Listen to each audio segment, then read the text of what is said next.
2026 12 ராசிக்கும் ஃபன்னியான பலன்கள் சொல்றேன். மேச ராசி, வாய கொஞ்சம் அடக்குனா வானம் வரைக்கும் பறக்கலாம். ரிஷப ராசி, சோம்பல குறைச்சா சோகம் தீரும், புலம்பாம உழைச்சா புகழ் சேரும். மிதுனம், புது முயற்சி, உச்சகட்ட வளர்ச்சி. கடகம், வாழ்க்கையில மாற்றம், இனி எனக்கு இல்ல ஏமாற்றம், இனி எனக்கு எப்பவுமே ஏற்றம். சிம்மம், கேது பார்வை, கொஞ்சம் கவனம் தேவை.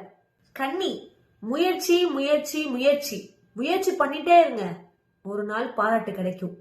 துலாம், அவமானங்கள் நசுங்கும், புது நட்பும் புது உறவும் பூக்கும். விருச்சிகம், மன கஷ்டம் கிராஸ், மன நிம்மதி டிக். தனுசு, ஹெல்த்தியா சாப்பிடுங்க, நிறைய தண்ணி குடிங்க, ஹெல்த்த பாத்துக்கோங்க. மகரம், எண்ணம் நிறைவேறும், எண்ணம் போல் வாழ்க்கை அமையும். கும்பம், வெற்றி நிச்சயம், அதுக்கு முன்னாடி அந்த பிரச்சனையை கொஞ்சம் முடிச்சிருங்க. மீனம், 7.5 சனி, உன் வாழ்க்கையில இனிமே இன்பக் கனி. ஆக மொத்தத்துல நான் சொல்ல வர்றது, 12 ராசிக்காரங்களும் அவங்கவுங்க வேலையை அவங்கவுங்க பார்த்துட்டு அடுத்த வாழ்க்கையிலயும் வீட்லயும் நடக்கிற பிரச்சனைக்கு கொடுக்கற இம்பார்ட்டன்ஸ நமக்காகவும் நம்ம வீட்டுக்காகவும் கொடுத்தா நாம வாழ்க்கை நல்லா இருக்கும், நல்லதை நடப்போம், நல்லதை செய்வோம், நமக்கு நல்லதே நடக்கும். Happy new year.